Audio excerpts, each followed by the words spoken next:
side of the concrete floor. Back up.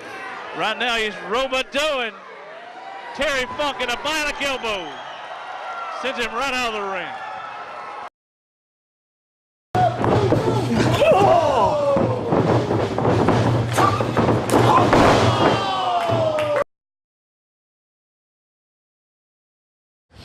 Well, first of all, I never finished the 9th grade, okay? And I left home, I was 15 years old. I've been on the road ever since. All my life, depending on myself, never depended on anybody. And I look at wrestling, what an education wrestling was. How you can manipulate people. Manipulate the boys. You can manipulate your wife. You manipulate anybody. You learn that through wrestling. When you're in a ring, you can make people sit at ringside, boring, because you get in the hole and you just stay there. You can make them scream, stand up. Some of them are even ready to come in the ring. Old ladies come at you. Here's an old lady never cussed in her life. Now she's sitting at ringside and she's cussing. Think of the power. To me, that's great power. That's really an eye-opener in my life. I said, wow, this is professional wrestling. Because there was nothing but bullshit from the beginning to the end. There's nothing real about it. Politics is basically the same way. I'm 61 years old. And I look at politics, every election, it's the same story. Just a different face, a different candidate. But it's the same story, over and over and over. And people buy it. Actually, the population of the whole entire world is stupid. And I don't mean that as an insult. I don't mean it, because I'm part of it. And how many times have I been stupid that I buy something on TV that don't work? And then I'm too shy to send it back. So somebody's done rip me off selling garbage. And that still goes on. People buy. You know, the old saying, a picture is worth 1,000 words. You know, here's this guy washing his house with his pressure washer. That was one of the gimmicks I bought on TV. It didn't work. You know, the thing was leaking, water was everywhere, you know. But back to wrestling. Wrestling is what educated me in life. Great education. You know, you learn to negotiate because the promoter, a lot of them were crooks. You know, well, crooks. I say crooks. They were there to make a living. And if they can get you for a certain price, well, you're probably worth 5 times more. Well, if he can get you for 5 times less, as a businessman, he will. But wrestling teaches you a lot of how to manipulate people, how to handle people, how to do things. And throughout my life, I used that experience. And there's no replacement. I could have went to college. I could have finished high school, went on to college, and I would have never learned what I learned in wrestling. I know one business venture that you tried is you owned a car lot, I think, in the Charlotte area. How did some of the wrestling lessons you learned there apply to your business as a car lot owner? Well, again, I went into a business, I didn't know anything about it. And lucky I owned the land and the building, and I was successful. It was too much work. I was flying, and I was gone all the time. I didn't have time to run a car lot. I had somebody else running it. And eventually the guy had a heart attack, couldn't work there anymore. And it was too much work for me, so I leased it. I leased the building. But it was an education. You go into a business and you learn to deal with the public, you know? You ever heard a car salesman, if his lips are moving, he's lying? Well, that's basically politics. It's the same way politicians' lips are moving, he's lying. You know, the only time they ain't lying is when they're asleep. The guy's laying on his back, he's asleep, he's not lying. You know, it's like stories in wrestling. You know, you play a story. Look at wrestling today, it's even 10 times better. Because the old-time promoters didn't have the foresight, I guess, to see what could be done with wrestling. Promoters used to say, oh, we can't do this, we can't do it. Well, push the envelope, push it. You know, they didn't want to do that. They always wanted to stay at the same level. A few started experimenting. I remember Roy Shires in California. He wanted high spots. You know, that's all he wanted in wrestling. A lot of the other promoters say, he's going to fall. You know, he's going to fall on his butt. You know, he's not going to make it. People don't want to see that. Well, it turned out people wanted to see it, you know. I don't know if you know the history when he went to San Francisco. And, you know, Pat Patterson was there, and, you know, the guys made a fortune. It was a different type of wrestling, a lot of high spots. You know, and he used to tell the guys, I want 5 high spots minimum, you know, stuff like that.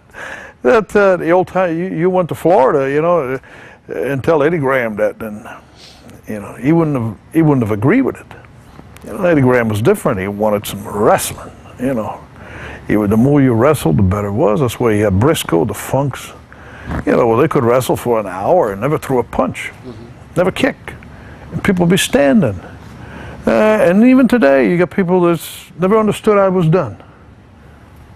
You know, never understood I was done. And I remember I imagine Funk Jr. and Briscoe were probably my favorite matches to watch. You competed in wrestling for nearly 30 years. 30 years, yeah. Do you have a way? It's easy 30 years later to look back and say there's a right way and a wrong way of doing wrestling, but it sounds like you're pretty open-ended in that there's a lot of right ways to do it. Well, there's a lot of guys in any business that don't know what they're doing. They're just there. They're bodies. They're warm bodies. That's what a lot of promoters used to call them. That's a warm body. Just put it in the ring. You know, he's breathing, you know. And they just wanted a body. And there were some guys that had great bodies and couldn't function, couldn't wrestle. They couldn't walk without tripping over themselves. You look at the post office workers, you know. There was real matches with a gun, you know, boom, boom, boom, boom, boom, you know. Well, in wrestling, you had characters that didn't get along, and they got into it in the dressing room. But in the ring, no, I never seen. The only time I've seen real wrestling matches in the ring is I've seen a few where they would take a local guy and wrestle. You know, that was real because the guy had to beat him, you know. Otherwise, the wrestlers would have looked bad, you know. Some local guy, tough guy, wanted to wrestle, and usually they did it before the matches started. So there was very few people in the audience, and hardly anybody ever seen it. And of course, the guy didn't stand a chance, you know.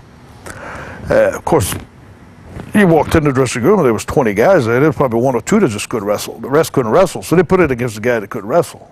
You know, people didn't realize that out of 20 guys in the dressing room, 18 of them, the average guys in the street could beat them.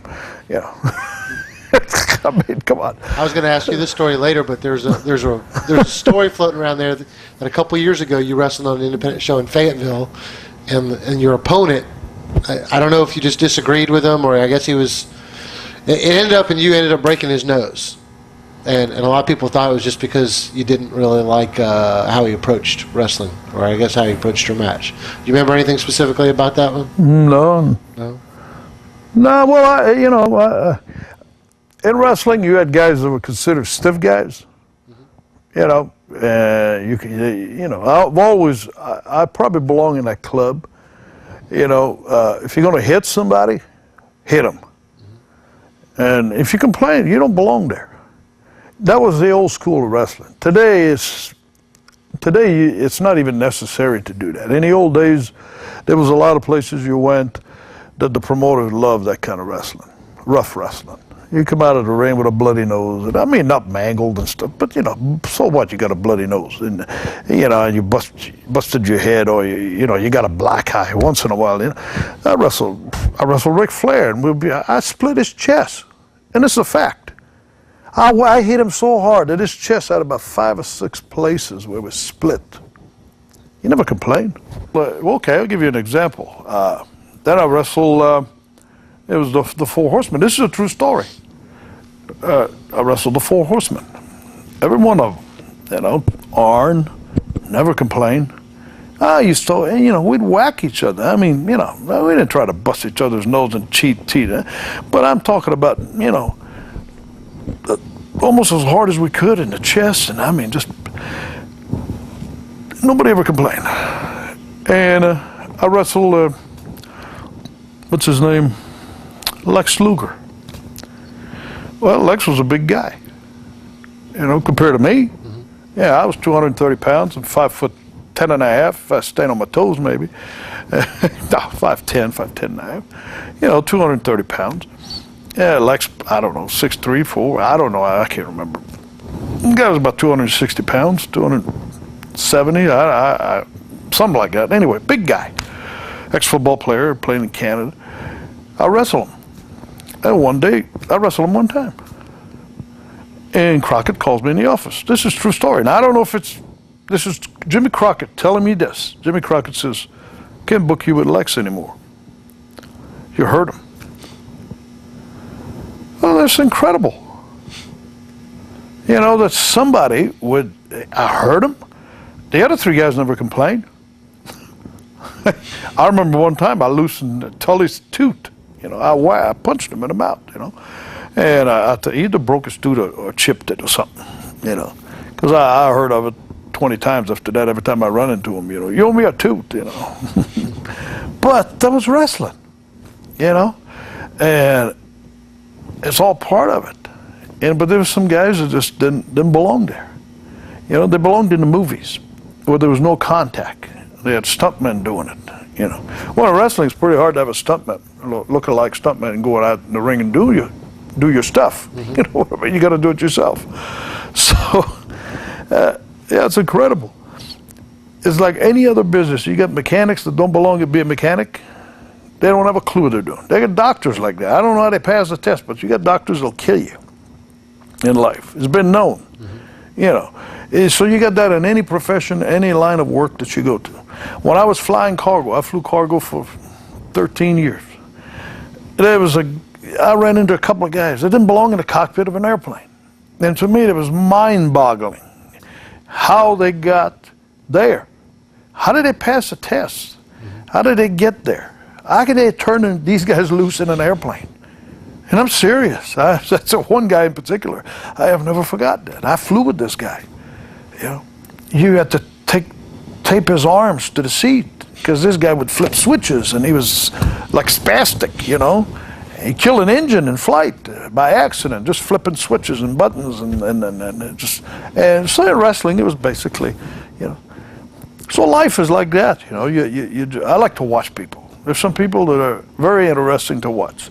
Some people are boring to watch, you know, and some people, it's an inspiration to watch.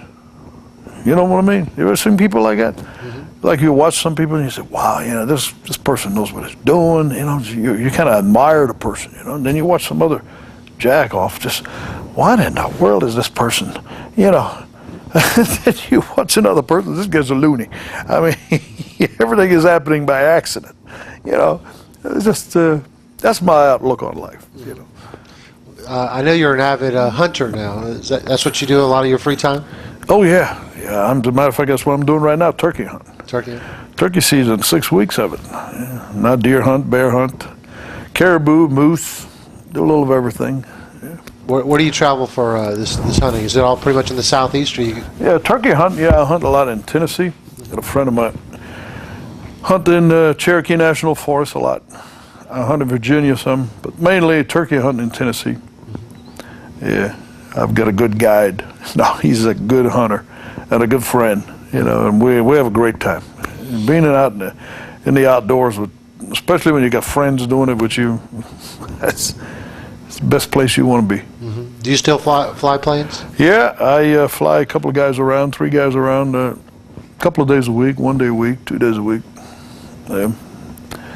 Yeah, part-time job, which is fine. Mm-hmm. That's all I want, you know. And I can leave for a month if I want to. I don't have to. It's very convenient. You pick the days you work. You know. And then sometimes I go for 5 weeks at a time. I'm gone. Mm-hmm. Got a fifth wheel, my 4-wheel 4x4 pickup truck, and you know I'm happy. Mm-hmm. That's the life, you know. But everybody's different. Some people say, hey, you go hunt for 5 weeks. Yeah, it is very peaceful. It's a very peaceful place to be in the mountains. I've sat there many, many mornings to see the sunrise, and the woods come alive, and you hear the birds, and you never know what you're going to see in the woods, you know. And you think, you do a lot of thinking. And I've sat there many times trying to figure, how can I stay here and never go back anywhere else but here? I never come up with the right answer. I always got to go home. Got to pay somebody's bills, right? I always got to go home, you know. So, but Yeah, it's been my life. In my other life, I must have been an Indian, you know, a real Native American. Living off the land. Living off the land. Yeah, it's good life. It's clean life. I want to back up a little bit. We'll not start the interview, but we'll continue the interview in the traditional fashion. Let's give some people some background of how you actually got involved in wrestling, because it went back to your days in Montreal.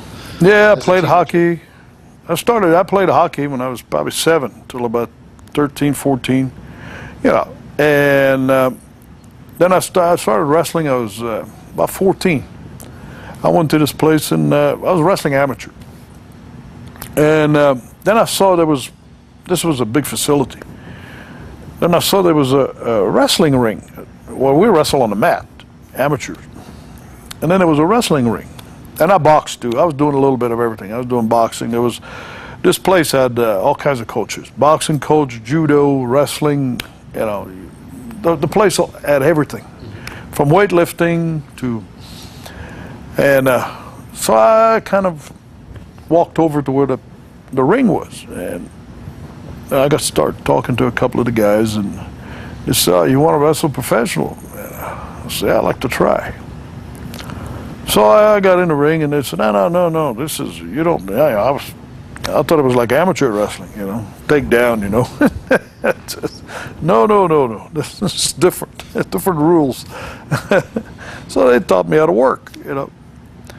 And I did that I liked it. And I kept going it was like 4 days a week. The wrestling was on Monday, Wednesday, Friday, I believe. And then the boxing was on Tuesday. It was the odd days, you know, because they couldn't have everything in one night, you know. I kept going to boxing. And then eventually down the road, I quit boxing completely. Just got involved with the wrestling. And then they booked the show about 6 months later in that place. You know, upstairs, they had like a balcony, you know. They had a nice big ring. And they charged people. Actually, the whole thing was a church. The church was way above. This was in a basement.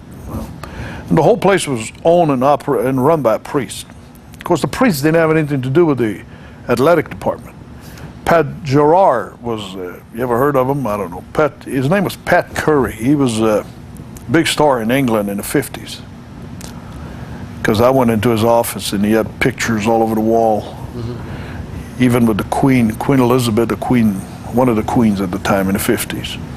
He was a big name, big name, and he got deported, I believe, for drugs. Oh, really? Yeah, he got deported back to Canada. He lost everything, and he became religious, like we were talking earlier. You're thinking it's just a matter of time before you find religion here, isn't it? I don't know. It's inevitable. I haven't done anything bad that I want to repent. I'd do it all over again. That's the way I look at life. You know, I would do it all over again. I believe in a good Lord, and, you know, I believe in treating people the way you want to be treated, you know, because I think what goes around comes around. You know, you mistreat people, you're bad, it's going to come back. But, yeah, this guy taught me a lot. Because he didn't wrestle anymore, you know, he retired. When I met him, he was probably, I don't know, maybe 50 years old. Yeah, but you could tell the guy, he's probably a pretty tough guy, you know. He looked like a wrestler, you know. And he had quite a history. So he was kind of my coach to start, you know. There was a few other people that we probably would have heard of that were, I guess, in the same classes that you were taking, or no, not really. Nobody that Pat Patterson had went there earlier. Oh, it was earlier. The same place, yeah. Yeah, Pat is 3 or 4 years older than me, I think. Was Terry Garvin there too as well? No, Terry had went there even earlier than that. Oh, okay. Yeah. The place it was pretty well known. It produced quite a few wrestlers that came out of there. When I was there was I don't know, 25, 30 local guys there, maybe more than that. But most of them never went anywhere, you know. They're just local guys, and I hit the road. 17, I was in the States, you know. Did you come to the States because that's where the bookings were? Well, it was a way of escaping. I left home when I was 15, so, you know, I didn't get along with my parents. Later we did great, you know. But I was a hard-headed kid. Didn't want to go to school, you know. And today I'd be in trouble. But you know, back in 1962, 61, 60, you know, it was totally different than what it is today. And I hit the road. I went to Boston because Boston was a place to learn. They didn't pay. You barely made enough to make a living. I mean, to make a living. You didn't make a living. You made enough to eat. Let's put it that way. You know. So you'd say you probably learned. I was like a Mexican is today, cheap labor. Right. But I didn't have to swim across the river. But you did have to cross the border. What were the border restrictions pretty lax back yeah, then? they called my. I can't remember. I had a problem one time, and I think they called my uncle. I gave a phone number, told him it was my dad, because I had arranged it, you know. Told him if I got a problem, just tell me my dad. You know. And he was living in Boston? No, Montreal. Oh, he was, okay. So Yeah, once I crossed the border, that's when I went to the stateside. Yeah. I had, they were asking me why I was going to the States. But Tony Santos got my working permit, visa. Of course, I was hostage then. I was an hostage. You know, it's either that or go back home, you know, because he wouldn't let me work for anybody else under his papers, you know. So how long were you stuck in Boston? 1 year. Yeah, 1 year. $55 a week. Wow. $6, $7, $8 a matches, $10 a matches. What he would do is one night he'd give you 12, the next night he'd give you 7. He'd average it out 6 nights a week, $55. Yeah. So that's what I mean by having my bologna on the window sill, because I had a room. I didn't have a refrigerator. So I put my bologna, it was wintertime, put the bologna on the window sill and bread, and sometimes I could afford the mustard. I make sandwiches. Yeah. I had barely enough to eat. But I never went hungry, you know, and that's the main thing. It was an experience. And I remember when I first went there in the Bull, Montana, Bull Curry. People don't realize that, you know, back in those days, wrestlers look like wrestlers. Today, people think that wrestlers look like wrestlers.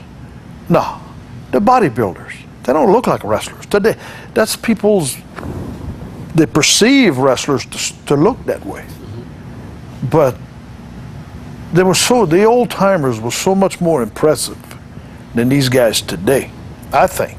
I'm not demeaning anybody. I'm not insulting anyone. I'm just saying, I'll give you an example. If you were, say, at the Boston Garden or the Montreal Forum, and you walked into a dressing room, and you had, in one dressing room, you had Hans Schmidt. You ever heard of him? Kowalski, Don Leo Jonathan. These guys were 6'6", no steroids. They look good. They have bodies, you know, but they had natural, you know, big guys. And they all look different. You know, you put Kowalski over here and you look at Jonathan, Don Leo Jonathan. I mean, but they look different. Then you had Yukon Eric, ever heard of? Then Bull Curry, Bull, Montana, the Bulls. These guys look like mafia. Bull Curry had bushy eyebrows. I mean, he could scare. The first time I saw him, I was not scared, but I was very intimidated. You know, and you had Carpentier, Edouard Carpentier, and then you had Yvonne Robert, and I remember seeing all those guys, and none of them look alike. Today, it's like they come from the same mold.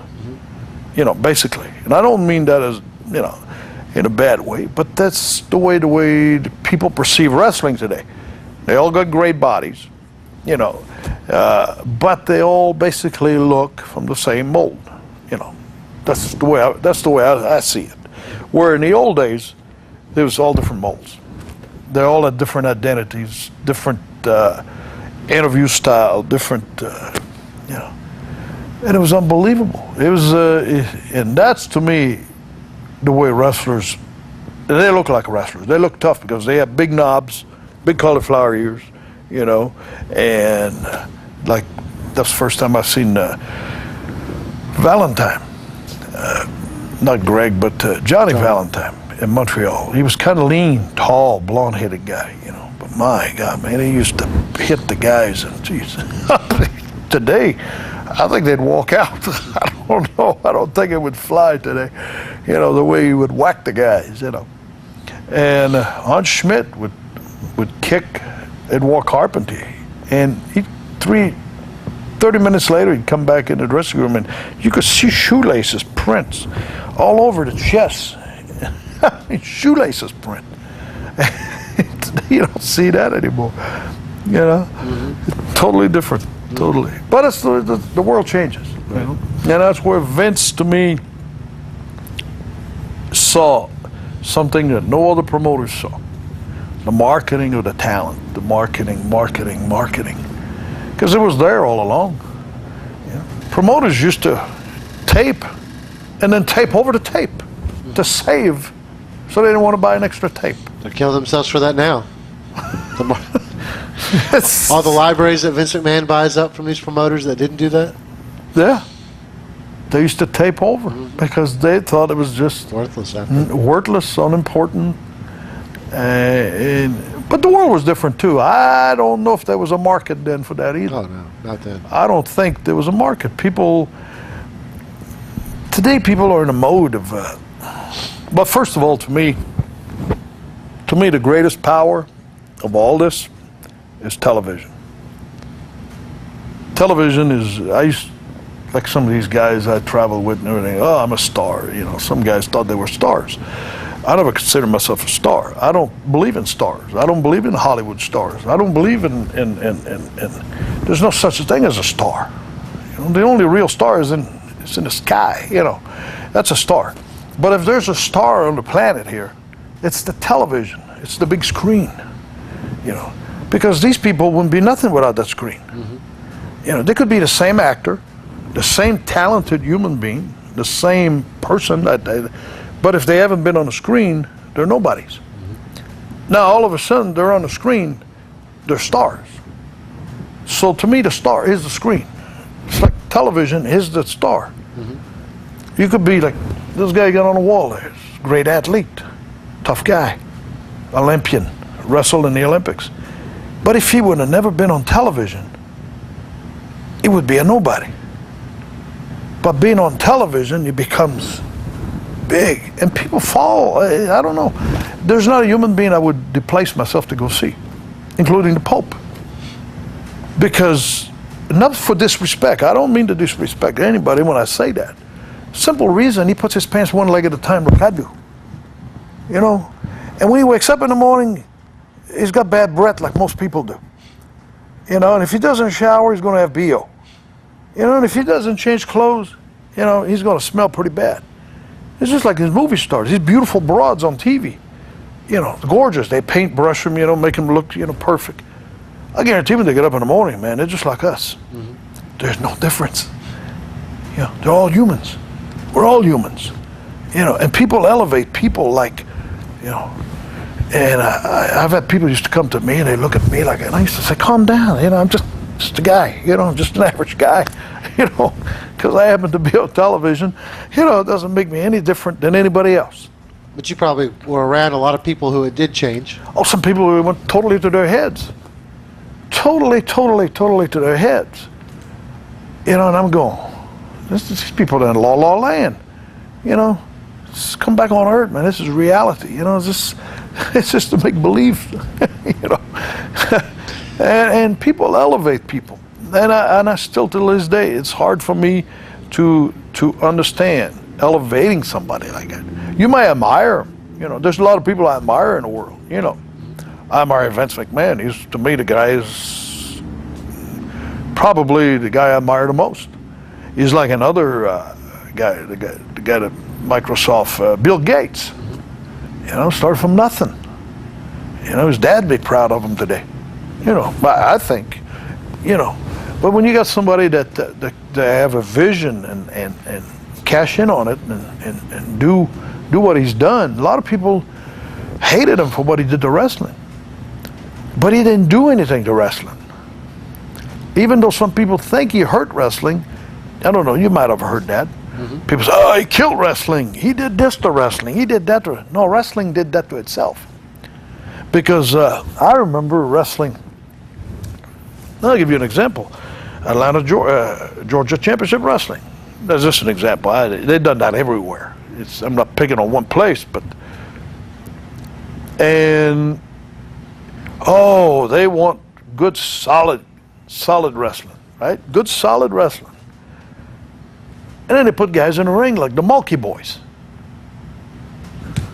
You're trying to help wrestling? Wait a minute. Where are you going with this? You get two guys that don't even... I'm not degrading them. Those guys were real nice kids.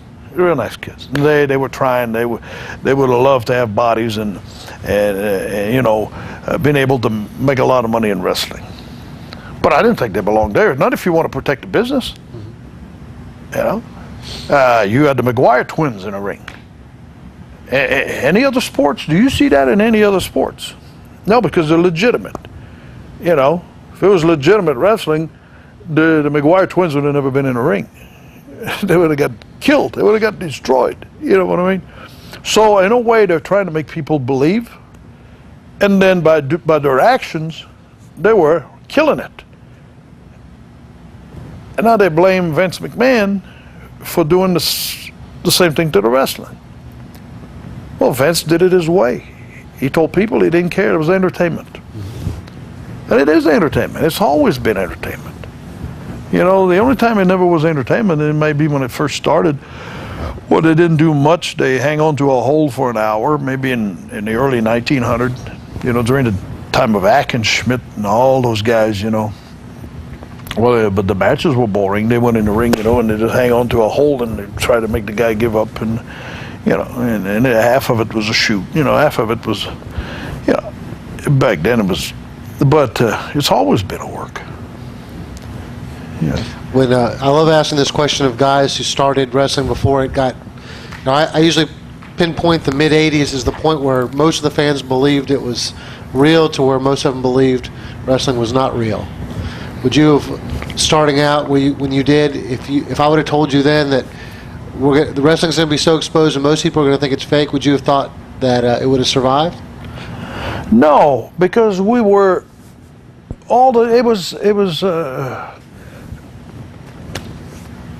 it was ingrained into you that you had to protect the business. I didn't even smart up my first wife. I was married to her for 15 years. We never talked wrestling. This is true. I tell people that. We never discussed wrestling. And finally, this other guy's wife, one day I come home, she was mad at me a little bit.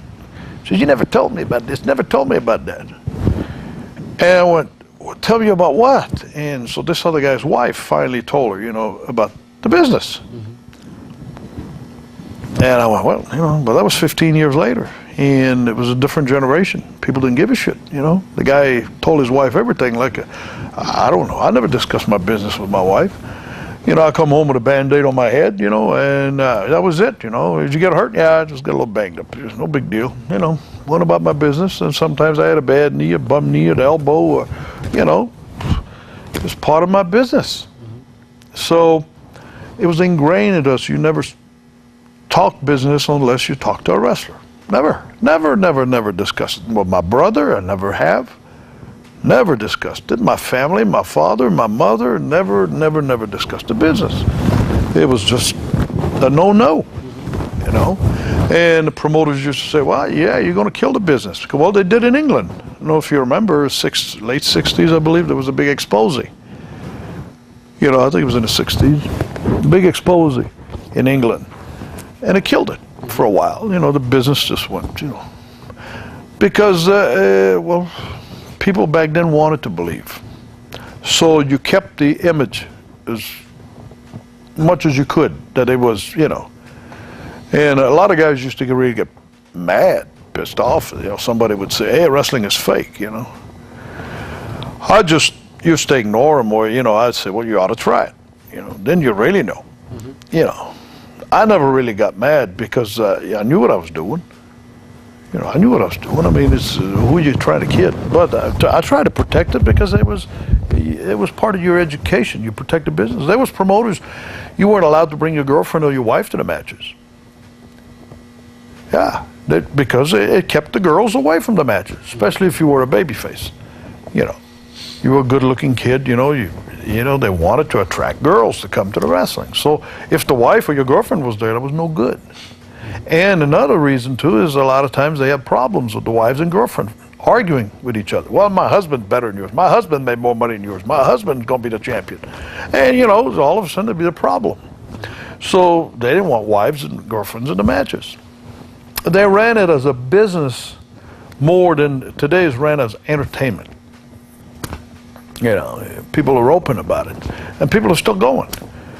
And that, to me, is mind-boggling. It is mind-boggling, but you know why? People want to see trash today. People don't want to see good entertainment. I don't think. I don't hardly ever watch TV. For a simple reason, I got 150 channels, and I flip through them and I haven't found anything I like. Because you sit in front of a television and you think you're an idiot. I got an IQ of 25. I'm retarded if I watch this program. Like the Survivors. Come on, who are they kidding? I mean, who are they kidding? You know, it's all put on like wrestling. But to me, the show that really opened up everything, and I think Vince saw it, I think, I might be wrong, is the Jerry Springer. Mm-hmm. When the Jerry Springer garbage started to sell, and I don't mean that as an insult to Jerry Springer. I admire people who are successful. If you're selling garbage or you're selling good stuff. But that's when Vince's business started changing. Up yours, and starting to give Mr. Ass, and now he's putting his pants down. I heard, kiss my ass, and the beer and the tips and all the. Why? Jerry Springer is getting great ratings. So Vince will follow the trend. Mm-hmm. The old time promoters didn't do that. That's why they're all gone.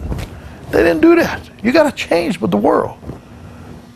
If you want, well, you know that yourself. You got to change. If you don't, you're going to be left behind. And that's what happened. That's why he's all by himself. And because today, that stuff sells. Don't sell to me, because I refuse to get on that level. Mm-hmm. Now you watch movies today. There's not talent. There's no talent. I'm sorry, that's my opinion, okay? And I don't mean it as disrespect to anybody. If you got a chance selling garbage and make a fortune, you go right ahead. Vince is a billionaire. I respect that. If I would have thought of it, I probably would have done it. Mm-hmm. I'm sure I would have done it. But you got to look at the work behind it, the effort.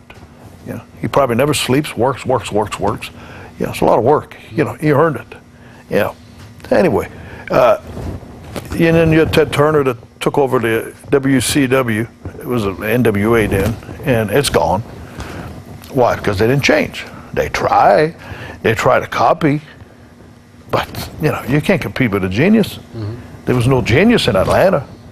They were all a bunch of dumbasses. Mm-hmm. They were from the old school, and the old school is gone. It's just like if we try to bring things from the 30s. It's gone. All that stuff is gone. It's what's going to be 10 years from now, 20 years from now. It's going to change. And if Vince is around, Vince will change with it. And if all these other promoters, Vern and all those guys would have changed, but no, they were ingrained in the old things like I was. Because I always believe in the old way. Mm-hmm. But it's not the right way. See, and if wrestling would have been like that when I started, I would have never been a wrestler. Never. The simple reason, I can't sing, I can't dance, and I can't rock and roll. I can't. And I'm serious as heck. What they do, I can't do. It's that simple. If wrestling would have been like that, what they do today, I can't. I could have never done, even in my prime. I would have been totally in a business that I wouldn't have known what I'm doing. Mm-hmm. You know, in the old days, you depended on wrestling. We wrestled for 1 hour. You went in the ring, you fought like a pit bull. You know, that was my style. You know, go out there and just fight and wrestle and, you know, and just, and people believed it. You know, people believed it because you made them believe. Yeah.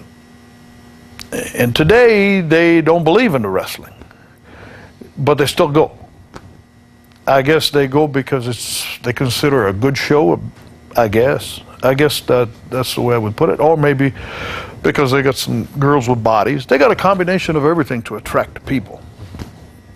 They got all these broads with these bodies. Well, you know, in the old days, you had some of these broads that, you know, some of them were good looking, some weren't so, but they were tough. And actually tough. You know, these broads today ain't tough, you know. I mean, I remember Mae Young, she'd knock out a guy in the drop of a hat, you know, in the old days. It's a fact. You had, you know, I remember this gal in Boston, Alma Mills, you know.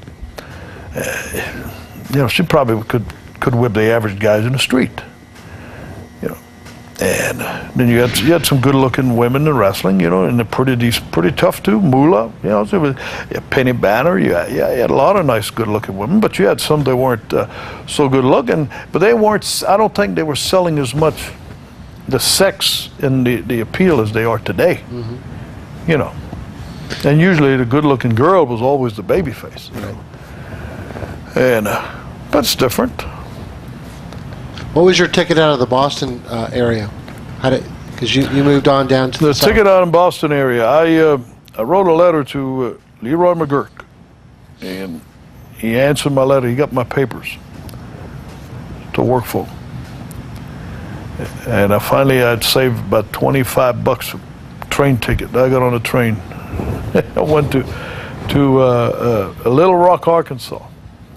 And you know, back then too, there was another thing. You went to these territories, they call them territories. You know, there was like 30 different promoters. You had Florida, you had Georgia, you had North Carolina, you had all these different territories. Oklahoma, you had Texas. And you went to these different territories and there was no young kids in the business. I went to Oklahoma and I think Ron Reed, what's his name, Buddy Colt. His name was Ron Reed then. Buddy Colt had just left, I think. And he's a little bit older than me by 3-4 years maybe. He had left and they were I came in, I guess, to replace him. And all the guys there were Al Lovelock. You remember him? Have you ever heard of Al Lovelock? Anton the Ripper Leone. All those guys. They were all 45, 50, 48, 42, 40. They were all older guys. I was the only kid there. You know, today it's the opposite. You go into a dressing room and you got one old fart and then you got all young guys. You know, it's totally reverse. You know, where you were the only young guy in the dressing room. So another thing too is you wrestled guys that knew how to wrestle, that knew how to work. You knew what they were doing, so you learned. Today, who's teaching who? You're learning with a guy that don't have any more experience or got less than you. So he's not learning and you're not learning. You know, I've been to some of these shows, you know, and some are good, but there's some people that's just amazing. You know, you can't blame the guy. I mean, you have nobody to teach. You know, and then you got places that goes, well, I taught him. Well, the guy can't even wrestle himself, and then they try to do what's WWE is doing, you know, and it's not done right. You know, today they think because they do flips and they go on the top rope and they do all kinds of, you know, it's to me is I don't understand it. You know, but it's today's wrestling. Okay, you tell a guy to go in the ring and, you know, 30, 40 minutes with a hold and then have the people standing. It still can be done. You still can do that. You know, you still can go in the ring and make people believe that you're hurting somebody. I guarantee if I bring back guys, even some that are deceased, if it was possible to bring them back, put them in the ring. What today is people's understanding of wrestling, that they still would stand up and holler and scream, and just with wrestling. without doing any of that stuff. You know, if you bring, for example, you ever seen Pat O'Connor, Buddy Rogers match? Mm-hmm. You didn't see no punches. Nope. Remember the title match? Chicago, biggest crowd ever, Comiskey Park. That's one of my favorite tape. Mm-hmm. It was a 2 out of 3. Buddy Rogers beat Pat O'Connor that night. And it was 103,000, I think, the gate. That was 1961, I believe. It was unbelievable business in Comiskey Park. You know, probably what, $5 ringside? I don't even know. But, you know, then you watch the match. Nobody threw a punch. They threw forearms. Everything was legal. People were standing. This is like Briscoe and Funk. Mm-hmm. These guys could go in the ring for 1 hour. These guys can't go 2 minutes without kicking or punching because they never learn anything else. I'm not talking bad against the guys today because if nobody teaches you, you're not going to learn. So you got a guy who's teaching who? Well, one guy, you know, teaches what he knows, and it's about like the other guy knows. So they're on the same level. So they're not going to get any better. But in the old days, you step in the ring with a guy who's been in the business 15 years, 20 years, and the promoter said, "Oh, we go 20 minutes." Well, 20 minutes. You know, and you never did the same thing. You know, you just wrestle. You learn to wrestle because you were wrestling with a guy, and you know, and it rubs off on you. You learn. You told me off camera before we started this interview that you started a wrestling school at one point. You closed it down after 3 months. Tell us. I just didn't have the patience, and I didn't want to rip people off. Mm-hmm. I could have very simply taken their money. I thought by starting a school, I had a couple of little ads. I had a building I rented. Actually, I didn't rent it. I was behind the gym that I was working out in Pineville, and the guy let me use it, and I thought I might wrestle. And I started getting some guys there, and you know, they were like 140 pounds, 30 pounds, 5'6", 5'4", 35 years old. The guy's not going to get any bigger. You know, I remember one case, a guy shows up with his mother. She had the money. I forgot what it was. I think it was $500 I charged, you know. And then I can't remember the deal, but it's like $500 deposit. She came in, she had the money. And she was hoping for a great career for her son. And I just had to sit down and tell this lady, and she still didn't understand it. She got kind of mad at me, I think, for not taking the money and taking the kid and teaching him how to wrestle. You know, well, they were expecting to be taught how to wrestle and go somewhere and make money. Mom, you can't tell somebody like that, yeah, you're going to go to WWE and you're going to make money, you know, unless maybe the guy has one leg, you know. But that was just a passing thing. Mm-hmm. You know what I mean?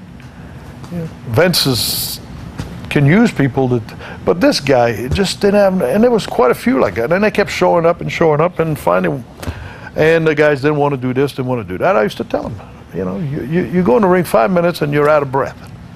When you come in here in the morning, once you warm up, once you do 50, 100 squats, you know, do 25, 30, 40 push-ups, 50 push-ups. That's not asking much. We used to do hundreds of push-ups, you know, and getting conditioned. You know, that's number one. That's one thing I always. That's why a lot of guys that made money in wrestling were very well conditioned. Because we had to go an hour. I remember wrestling Flair 1 hour in the afternoon, then we'd go at night, wrestle another hour in another town somewhere. 2 hours. And sometimes we'd ask for an extra 15 minutes. These guys couldn't last 50. You know a lot of guys that could do an hour? Non-stop? My longest match was 2 hours and 40 minutes. Yeah, in 1965 or 6 in Northby, Ontario, Canada. I wrestled a hangman in a no-time limit Texas death match. We wrestled 2 hours and 40 minutes.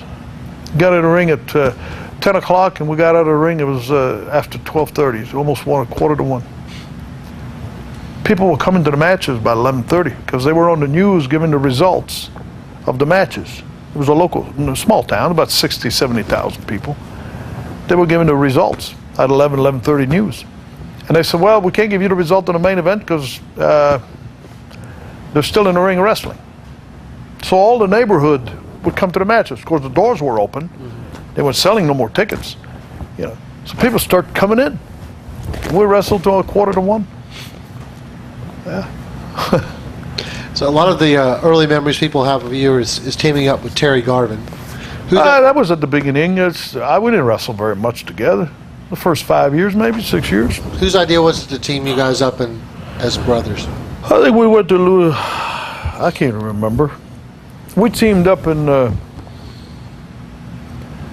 think it was Alabama. Mobile, Alabama, I believe. Mobile, Alabama. And then we went to North Bay, Ontario. It was just a summer place. We wrestled there. In the wintertime, we'll go to the south. We go to Florida, go back to Canada in the summer. And then we came here, I think, first time in '68. But we went to Florida quite a bit in the wintertime. It was perfect, you know. And then, because up in Canada, we couldn't wrestle in the wintertime up there because the ice hockey arena, they were taken for hockey. So you wrestle in Canada from probably May till the last week of September, middle of October. Then we head south. We did that for like 5 years, you know. I read in some other interviews that you guys weren't even that close. I mean, it was just kind of a business tag team. We're totally different, you know. Terry had his own lifestyle, and I have my own lifestyle. And Terry was not an outdoor person. I was always fishing and hunting, and you know, it was business. We traveled the roads together, you know, and we come back to town. He went his way, I went my way, and you know, and then I think the last time we teamed up was in the '70s. We split up for a while. I remembered Mr. Crockett Sr. I think it was in '68. Mr. Crockett took me aside one time and he said, if you ever go on your own, as a single in wrestling, call me. He liked me. He liked the way I wrestle, I guess. He was a very nice fella. Very honest, very nice. And in I want to say 72, I gave him a call, and he brought me in. It was the year that Thunderbolt Patterson came to Charlotte. So I came in, and Mr. Crockett says, I'll make you some money, the best. Oh, if he would have lived another 15, 20 years, yeah, my career would have been different. Probably even better. Yeah. Oh, yeah. He really liked the way I wrestled, because he told me many times. He says, you're going to go along. I was a kid. I was just, 1972. Was I 27 years old? Yeah, 65. Yeah, 27 years old. And what was I going to say? He brought me in, and then Thunderbolt Patterson came into the Charlotte area, and the place went crazy. I don't know if you ever read about that stuff or ever heard of it. Thunderbolt set the place on fire. It was sold out everywhere. This is no kidding. I mean, he'd shake his booty and do that. You know, I mean, this guy was in this great interview. You know, Thunderbolt I love him to death. And so he teamed me up with him. But the way he did it, he split us. Yeah, but 3 nights a week with Thunderbolt, and then the other 3 nights was Briscoe, Jerry. Jerry was here, and Jerry was not happy, I guess, with the money he was making. So the old man, Mr. Crockett, was trying to, keep us happy, because if you were with Thunderbolt, you made money. It was sold out everywhere. Yeah. I remember going to towns, and we beat the Andersons 2 straight falls. Come back following week against them again, sold out. Yeah, beat him 2 straight. So unheard of. So Thunderbolt Patterson for a while was what most people think of the Hulk Hogan was to the Northeast. Oh, in this area was just unbelievable, unbelievable. I'm talking about 72, 73, and then Mr. Crockett died, and then I got shafted out of my because the bookers changed. So the booker took my place.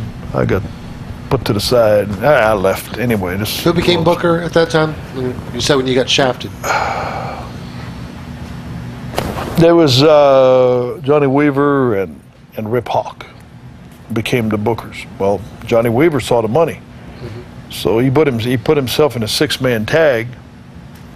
him and Briscoe and Thunderbolt. I got left out. He gave me his partner. It was Hart Nelson at the time.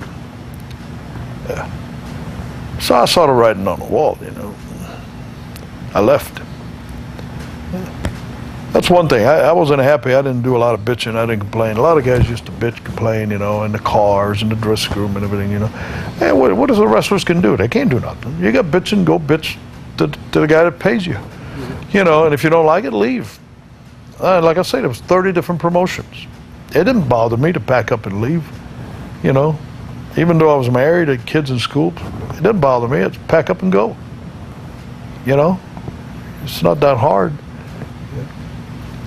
And that's the way I live my life, you know. And after you left Crockett, who did you work for immediately after Crockett? Well, it turned out good. I went to, that's when I teamed up with Terry. Terry was in Memphis with Jimmy. And they were doing the thing. I think they already had started doing the thing with the pink mat. Terry had the curls, you know, and he was bobby pins. He was throwing like Gorgeous George had done, you know. And Terry was perfect for that, you know, with that big nose, you know, and he'd do that walk, you know, that gay walk, you know. And I mean, it was he was perfect for it. So he was doing that, and as a partner, he had Duke Myers was his partner. And when I decided to leave here, I don't know how him and I got together. He heard of it or something. You know, news travel in the business. You know. One of us called it the other, and he says, "Hey, come on in." He says, "Well, I didn't want to work for Nick Gulas. Nick Gulas had a bad reputation. Nick Gulas was, you know, to me was was garbage as a promoter. As a human, I don't know, and I never talked to him outside of wrestling. So, but as a promoter, I thought he was a joke. He was a clown, and you couldn't tell it. You couldn't believe a word he said. And I had heard bad things about him my whole career. Now, this is 1972. So 10 years. I've been in the business 10 years. And I'd swear that I always bypassed Nashville. You know, nothing against Nashville because Nick Gulas lived there. But I was going to never work there. Well, I think he called me. Or somebody from the office called me. So anyway, I got to talk to him. Oh, boy, he says, don't believe everything you hear, blah, blah. I'll make you a lot of money. And, you know, well, money... That was the first thing he always said. You're going to make a lot of money. You know, well, people are attracted by that. Yeah. So I told him, I said, now, let me tell you, the first time you don't do what you tell me, I'm gone. I'm out of here. You know, that's simple. You know, no notice, I'm gone. And I don't mind leaving. You know, some people find it hard to pack up and move. Not me. And wherever I hang my hat, I'm home. That's my philosophy in life. So... I go to Tennessee. I said, well, I'll give it a chance. He made me all kinds of promises. Talked to Terry. Terry says, yeah, I'd make a lot of money here. In Memphis, they were selling out Memphis. Jerry Jarrett was the booker. And Jerry was a good booker. Well, I get to Nashville the very first day. And I go to the office. And I walk in. And I was booked in Birmingham on Monday. Memphis was Monday too, but they didn't want me to go to Memphis. Terry was there. They were going to ease Duke Myers out, and I was going to slide in, you know, as the third partner. Well, his partner, and Jimmy was the manager. So I'm going to go to Birmingham for the first few weeks. I get in the office, and Mrs. Christine Jarrett gives me a bag, a brown bag. And she says, Mr. Gulas said you have to wear this tonight in Birmingham. And I opened the bag, and there's a white mask and a white outfit. They want me to be a medic. And I said, ma'am, with all due respect, I said, you tell Nick Gulas he can wear this, he can be the medic. I'm out of here. I was going to be partners with Don Duffy. Don Duffy was a medic. So they wanted a team. So I threw the bag, or give it to her, whatever, I can't remember, and walked out. And I was almost across the street in my car when Danny Dusek, which was working in the office at the time, came running out. Oh, no, don't, you don't have to. He says, you don't have to wear that tonight. You don't have to wear that. I said, fine. But I says, you've already tried. Already tried the first time. I hadn't been in the office 2 minutes. Here I am, I'm gonna wear a mask. Just, nah, I ain't wearing no mask, you know? So, you see, because if you do it, you're done. Yep. Never Yeah. get back. Yeah. So that's how it started in Nashville, and then eventually, I don't know all the details, but a couple of weeks, 3 weeks later, I teamed up with Terry. I think they hurt Duke Myers or did something where I came in and replaced as his. So they had a brother team, and we worked against. We sold out every Monday, every single Monday. Memphis was sold out. It was in 1973. I remember that I guess I went into 73, the middle of 73 or beginning of 73. I can't remember exactly, but it was. And I remember we worked with Fargo. Mm-hmm. Jackie Fargo was big name in Memphis. Jerry Jarrett was the booker, and he had some of the craziest ideas, but it worked because he was selling out. You know, you can't knock success. You know, I don't care if it sounds the most ridiculous or stupid idea you ever had, but if you're going to sell out, they're selling tickets. And I remember an incident where they brought Roughhouse Fargo, Sonny Fargo. Roughhouse Fargo was supposedly a nut out of the nut house. They would release him once a year. It was Jackie's brother, and Jackie would take him around, for a week or two in the summer. What it was his vacation time. He had a job here in North Carolina, and his vacation was 2 weeks. They bring him to Memphis. Said he got released from the mental institution for a couple of weeks in the care of his brother. Well, we didn't know anything about this. They had been doing this for quite some time, and the fans knew Roughhouse Fargo. Roughhouse was a new loony out of the nut house. Well, Terry and I, we didn't know. We just had started working there. So Jarrett says, we're going to work a deal where we hurt Jackie Fargo's partner, which I think was Tojo, I think.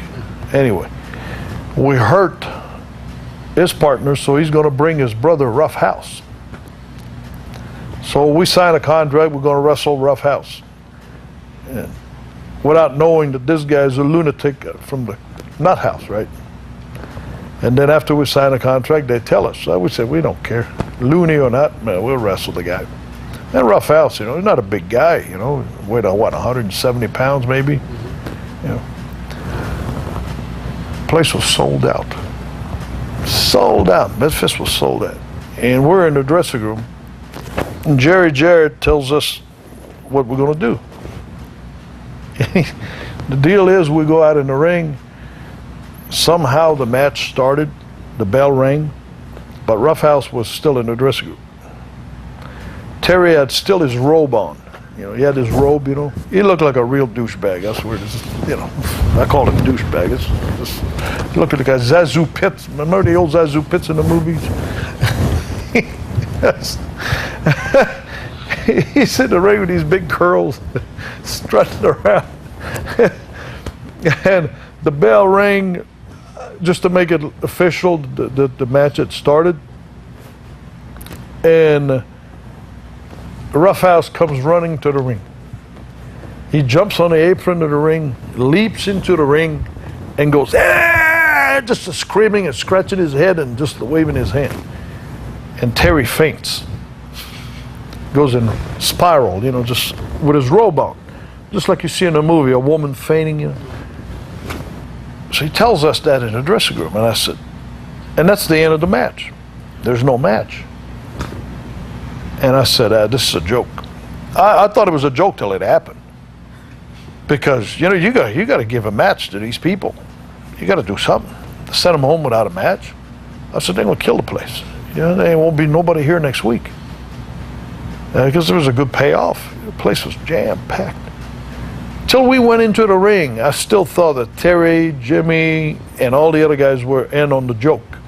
And they were ribbing me. Something else was going to happen.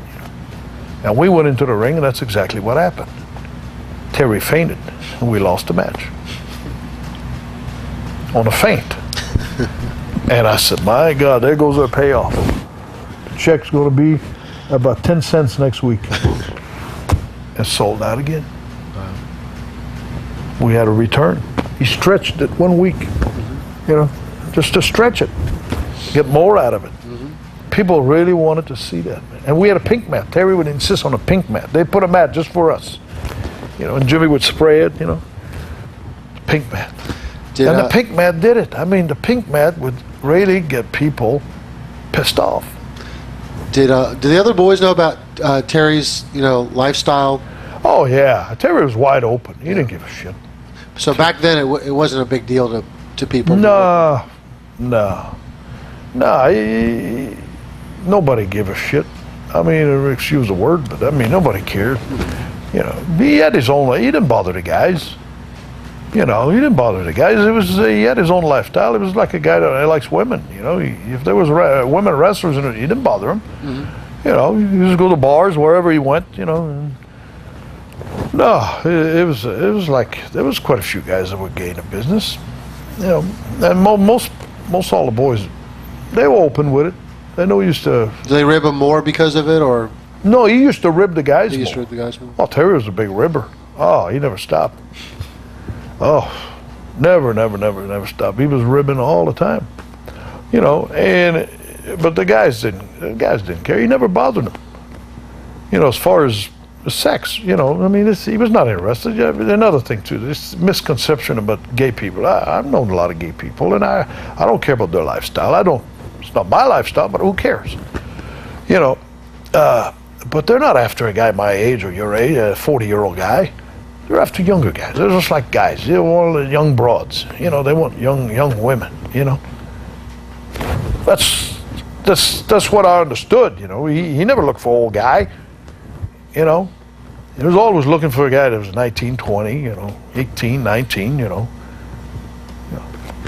but some I know a couple of guys. They had their own lifestyle. They had their own. I don't know who was the wife, but they live as a couple. Yeah. But you get that in any business, you know. And usually that was they kept it to themselves. You know, you didn't talk about it. You know something, but what am I going to talk about? Did you have a good time with your boyfriend last night? Just doesn't come up. No, but he would make jokes, you know, like he'd walk into a restaurant, you know, and walk, you know, and I'd just laugh, man. It's just, everybody would look at me, you know, stuff like that. Yeah. Another area that you had a lot of success with was in Georgia. Yeah, Georgia. Oh, you had good talent there, you know, very good talent, and I had chemistry with about 3 or 4 of the guys. You know, me and Jake the Snake. You know, I made money there. Ole was the promoter, you know, and Ole's. You know, I wish there would have been more promoters like him. You know, more of them. You always had a lot of success when Ole was a booker in the area. He liked your style.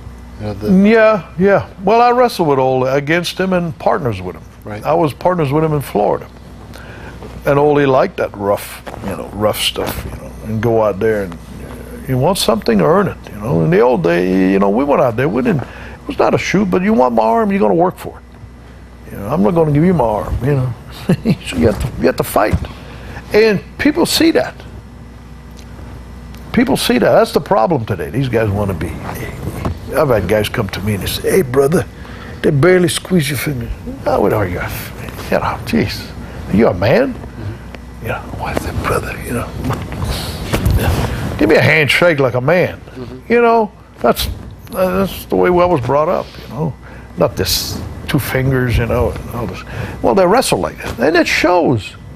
You know, how many times I've seen a wrestling match, the guy got a headlock, and my God, I could put 2 arms between. You know, there's plenty of space there. You're not hurting nobody. You know, crank on it. You know, just squeeze. I mean, that's how in the old days guys got, you know, cauliflower ears. You know, from elbows and headlocks, and because they were tight. You know, you didn't see no air in between. You know. Today, you know, you see a lot of that, you know, and there's no pain, no gain. But that's the way the business it was in the old days, you know. A little bit of pain, man. I mean, not where you couldn't work the next night, but you come back, your chest was red, you had marks, you know, you knew you'd been in a fight. That was a work, but you know you've been in a scrap, you know. And people can tell that. People sitting there, especially people sitting at ringside, they watch that. You know, they see the guy that puts the most effort. And the guy that goes out there and is barely like dancing. He locks up, you know, and he's loose, you know, and there's no effort. When you put an effort, your muscles tense up. You can see muscles in your legs and your back and your arms, right? If you just go out there and you relax, there is no effort. It's the same thing as getting on a stage and you just sing. Or you go out there and like a Tina Turner. You know, she was my favorite. I love that woman. You know, what a dancer. I mean, what a singer, a performer. You see her sweating.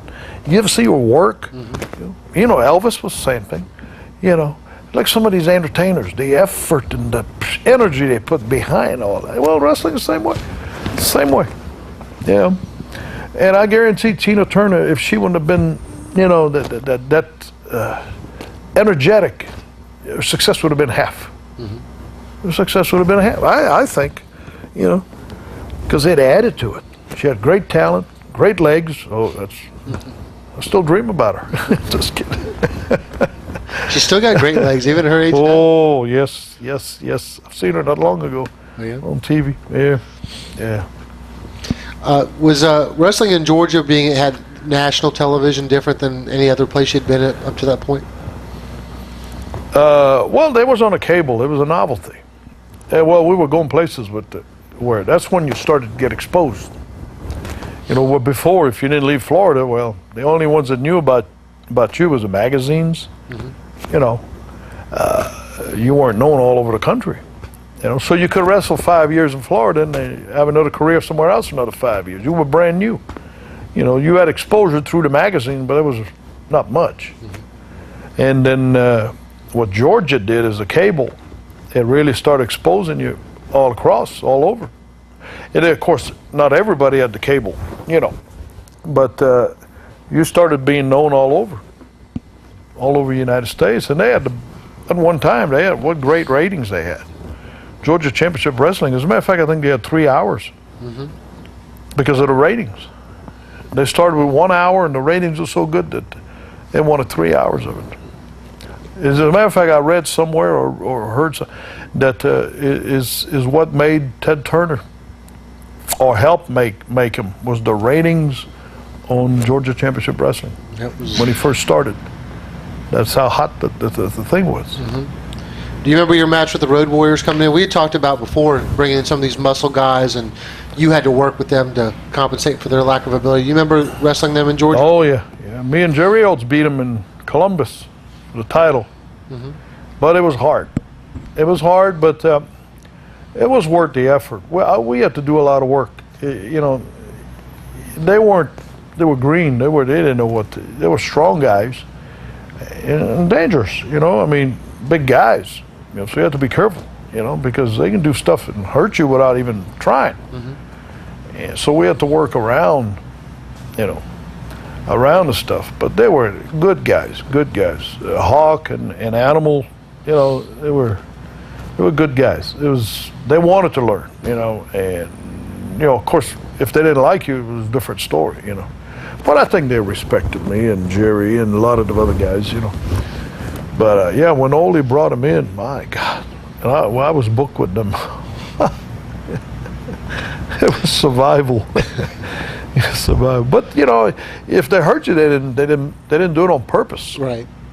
Yeah, they were so big, and you know, they couldn't wrestle, but they could fight. You know, they were tough guys. You know. So there wasn't any animosity about bringing guys that were so inexperienced into your area? No, they would have been animosity if they would have been 600 pounds apiece. Yeah. In fact, yeah, they would have been. You know, a lot of guys resented that. You know, what is this piece of garbage doing here? You know, Lutez hated that. Oh, you know, because he was a real wrestling. You know, he hated stuff like that. Yeah. Because how can you respect somebody like that? You know. Not athletic. Yeah, non-athletic. You know, that's what I never really liked about the business. Was some guys, maybe as a person, they were good guys, but you couldn't respect them. What are you doing in this business? Get yourself in shape. Even though it's not everybody that can have a body, at least get in shape. You know what I mean? And then you get respect. I started in this business, and it didn't take me long to realize, I was handicapped. I mean, very much handicapped. I didn't speak English. I came to the States, man, I ate hot dogs and hamburgers for 6 months. I didn't speak a word of English. Well, 10 words that I knew, they were all bad. I couldn't use them. I got slapped if I used them. It's a fact.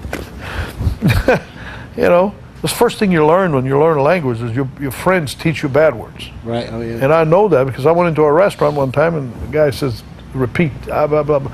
So I told that to the waitress and her eyes got this big and I knew I said the wrong thing. So after that I wouldn't, I didn't want to repeat anything.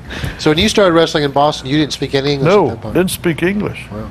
How many years And, did it take? and all my ancestors are English. Yeah. All my ancestors are English, Scottish, Irish. But I was raised in Quebec. Right. I was born in Montreal, raised 600 miles in a place called Cap des Rosiers, and it's totally French. Most of the people who watch this are going to be American, so they don't understand the geography of Canada. Montreal and Quebec aren't that far apart. Montreal, you can get along real good in English. When you start going into the northern Quebec, northeast Quebec, and there's hardly any English. Right. And so my dad didn't speak English. My mom didn't speak English. The last one in my family that could speak English was my grandmother. And they had dropped it over generations. Mm-hmm. They came and moved to Gaspé, 600 miles from Montreal. There was no people, so they just spoke French. Mm-hmm. You think they would have kept speaking English at home, and handed it down. It's good to know two language. But I had to learn English. So that was a handicap when it came to interviews, which is a big part of wrestling. A lot of guys made nothing but money with their mouth. Yeah. They couldn't wrestle a lick. They wrestled with their mouth. Made people believe they was going to kill Godzilla and King Kong, and the other thing I had is I was short, I was small. You get guys that start at 6'4" and 280 pounds and can talk. He's got a hell of a start. He probably can go through make a fortune without even never learning how to wrestle. He's got it. He's got the body. He's got the size. He's tall. He can talk. The rest is, if he learns that, then it'll be even better. So the way to make it up was to stay in shape. And I worked out with a lot of guys who knew how to wrestle. Not that I'm a tough guy. I can take care of myself. I never back down from a fight, and if I had to, And but by being able to go in the ring and wrestle, and even with some of the big guys, and just go in there and you got to make yourself look good. If people don't believe you can beat anybody, you're not going to draw anything. You were around, I think, Georgia Championship Wrestling when Vince bought the time slot. Do you remember any specifics about that time? Yeah, I think it's when I left. That's the summer of '85. I think I went to Canada. I think I was gone. I went to Canada that summer of '85, and I had a big grudge. Jimmy and I had a big grudge with the Rougeau brothers. We made. What a summer. Probably the best summer I've had in my whole entire life. Yep. So even though it was a short period, the pay was really good up in Canada in the summer. Oh, we sold out everywhere we went. Everywhere. It was unbelievable. And everything was by accident. It was totally an accident. And it's funny how life works. I was in the States, I was gone all my life, and my mother had an operation, and she wasn't doing too well. She lived another 18 years after that. But I've been gone all those years, and I decided, well, I'm gonna go spend the summer with my folks in Montreal. And in summertime, there was a campground with a lake. It was real nice, out of the city, So I figured I'll go spend some time.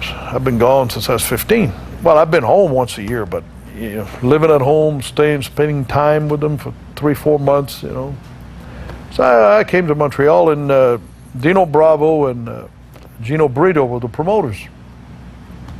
So I called the office and I said, listen, if you can use me 1 day a week, 2 days a week, no spending money. That way I'm on vacation, doesn't cost me anything. Plus I can write off the trip on my taxes, because I'm there as business, even though I only work once a week. So anyway, it was convenient. So I called. Oh, yeah, great. Well, Jimmy was in Minnesota, and we never kept in touch. Never have. Even today, I haven't seen him in, I don't know, I can't remember the last time. His wife was from Nordby, Ontario, which is 350 miles from Montreal. But he wanted to go spend the summer, she wanted to go spend the summer with her parents in Nordby. So Jimmy said, well, maybe I can get booked in Montreal, write the trip, my taxes, pick up some spending money. It's only 350 miles, go for a couple of shots, come back to Nordby. Without even talking, we're doing the same thing. So Gino and Dino, they put 2 and 2 together. They said, hey, we can use these guys. Because him and I had never teamed up there. Never. As a matter of fact, in your hometown, you never do good. I had wrestled a little bit years and years ago, very short period, in and out. And because, they don't want local guys. Well, they booked it. Well, they talked to the Rougeaus, Raymond and Jacques.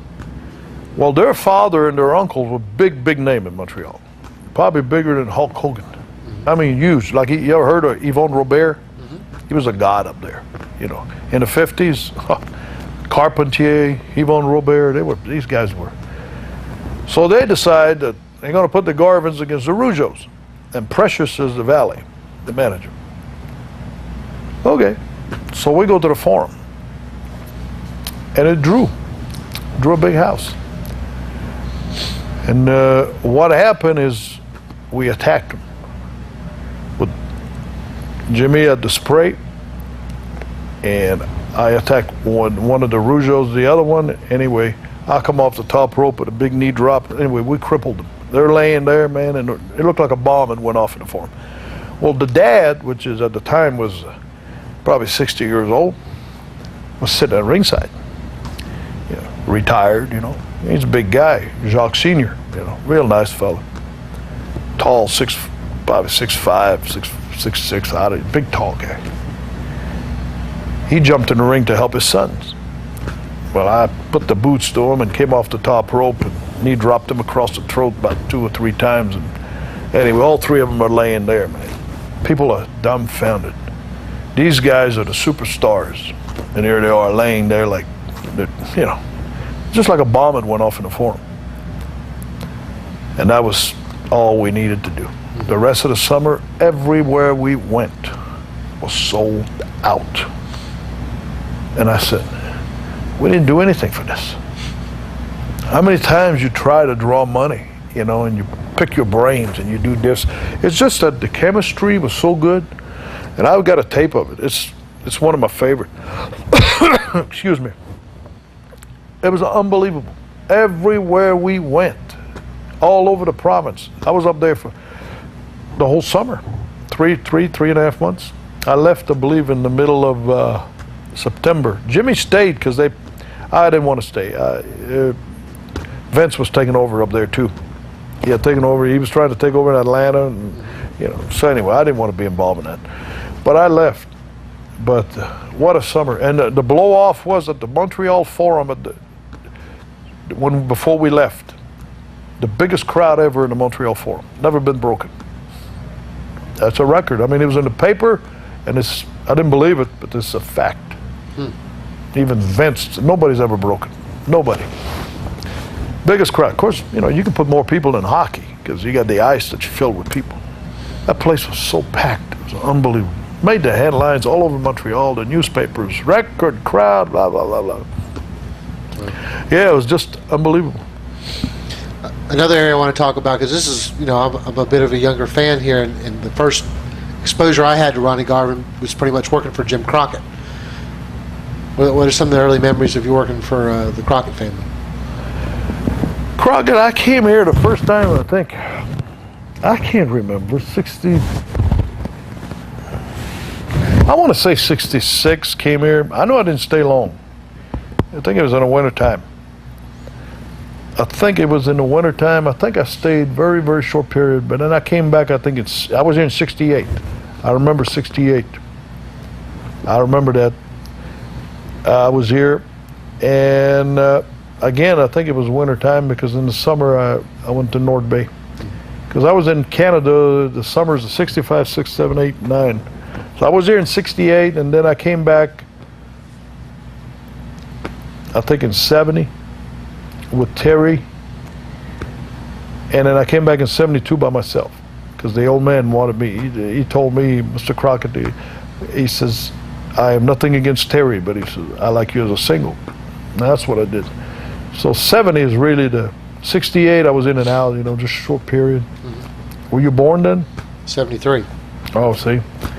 So 72 you weren't born either. 73 you were just born. I was here, and no, I left the beginning of 73, the end of 72.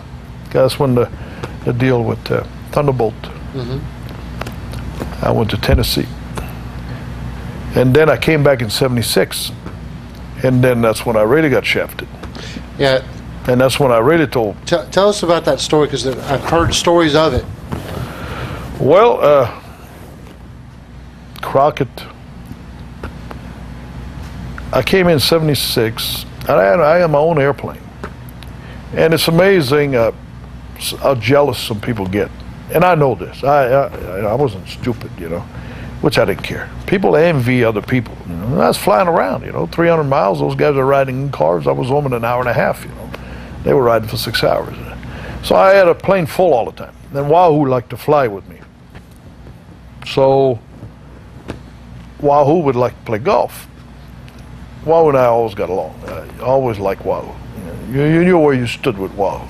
He told it the way it is. That's what I like about him. Sometimes you didn't like what he said, but nothing like speaking the truth, And we'd go to Norfolk, and the next night, I think Norfolk was on Thursday, the next night would be in Richmond. Well, it's only like 90 miles, I think. So most of the guys would hop over to Norfolk, spend the night, wrestle there. Wahoo wanted to come back. I'm paying for the plane. He'd pay for the whole plane. Yeah. He was a big spender. He didn't care. He wanted to play golf the next day. So he'd fly back, which was fine with me because I got to sleep in my bed. Mm-hmm. And he would pay for all the expense for the plane. Was it that much more? I mean, obviously today it's ridiculously expensive to fly a plane. But well, it was expensive then, compared to what we were making. Yeah. But I always had the seats were always full, so, didn't cost me anything. Mm-hmm. And so we'd come back home. And I know it created a lot of guys, you could sense that. Mm-hmm. So, and then I had this girl picked me up at the airport quite a few times, and then I heard she was with the Booker, the Booker's girl or something, I don't know. So that probably created some heat. And then we had the scuffle with me and Conway, Tiger Conway, with the Poffos in Colombia. I don't know if you ever heard about that, but anyway, there was a little fight outside the ring there. It was a real fight. And so anyway, there was a lot of heat. And so I figured, well, I was partners with Tiger a little bit too, and Nelson Royal. So I decided, well, it's time to leave. I had wrestled with Greg Gagne in Atlanta 3 or 4 times earlier, like in 74, I think. And he always told me, man, he says, if you ever make it to Minneapolis, and you'll make some money. Well, I kind of knew I'd make money because I'd be wrestling him a lot. Mm-hmm. So you wrestle the son of the owner, and you'll be in a good spot. Yeah. So I said, well, maybe it's time to go to Minnesota. I always try to stay away from the north because I didn't like the north because of the weather. Yeah. But I figured, hey, money, So I called. Oh yeah, man, we got a spot for you. I got booked just like that, I mean, I didn't need it. They knew what didn't need to send a resume, So I was nice enough. I give Crockett 3 weeks notice, I think, instead of 2. I said 3 weeks, But I told him, I says, hey, you're not going to beat me on no television. In the house shows, I don't care. Beat me every night, I don't give a shit. Well, the first week went by. Then they called me in the office. They conned me. George Scott was the booker. And George says, he says, we'd like you to do a job for Angelo Mosca on TV. And by the way, doing a job is you lose. In case some people don't know that. So I figured, Angelo's 300-pound guy, ex-football player. Why not? Just trying to be nice. I should have said, hell no, you don't walk out, But I liked Angelo, and I figured, this guy's 300 pounds, man, He's an athlete, he played football, big old rough, tough guy, Okay, we went to Raleigh, and we wrestled for 20 minutes, man. He made me look like I took the whole match, and then he beat me. And about another 4 or 5 days went by, and then I heard something. I didn't believe it at first. Angelo, that was a week later, Angelo was going to Minneapolis, and he sent the tape to Minneapolis.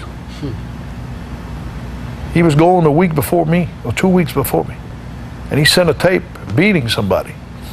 They played it up there, didn't even look at the tape. They just thought it was a job guy, So I called up there and I canceled. Oh, it's not going to hurt you. I said, cancel. I'm not coming. And then I went to the office and I told them off, and I said, I'm out of here. And Crockett said, don't burn your bridges. I said, I'm not burning my bridge. I'm blowing up the son of a bitch. And I never thought I'd be back. Never. If somebody would have told me that in 1987 I would have been the world's champion in Jim Crockett's office, I would have betted anything I own. You just never know what happens, down the road. So I went home. I said, I'm not finishing my week's notice. I'm gone. Y'all kiss my hoo-hoo, So even Wahoo came to the house. Oh man, finished the week, blah, blah, blah, blah. Well, the motivation, Wahoo, is because he wanted me to fly with, And the office probably, And I said, no, I'm gone. I left, and that's when I went to Knoxville. Did very well in Knoxville. I had 4.5, 5 years, what a run. Great.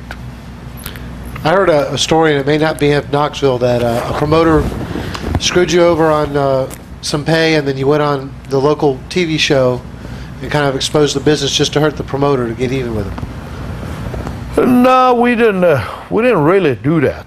But was that Knoxville? Yeah, you seem to Yeah, we were going to expose it, but we never showed it. We went to a TV station, and all 4 of us, and we made a tape. That was Plan B, but we never used it. So it's just giving you some leverage. Yeah, there was Malenko, Roop, Orton, myself. Malenko, Roop, Orton, and Ron Wright. Yeah, we went to the studio in the middle of the night, did a tape. Yeah, we called it Plan B. Plan B. I could go on and on and on, man. I probably could talk for 25 hours. I got more stuff. I mean, it's amazing. The more you talk, the more you remember. You start. Oh, well, there's so much happens in 30 years. Yep. 30 years. I mean, I remember in North Bay, the career. 5 summers. Those are the greatest summers you could ever have. Greatest summers. I got stories from North Bay, man. It's just, it was great times. It was great times. I'd do my life all over again the same. I wouldn't change anything.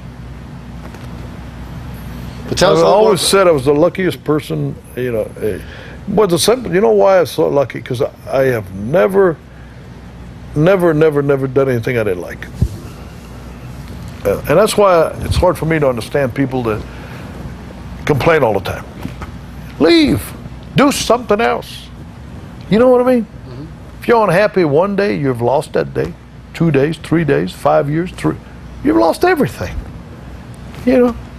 Leave.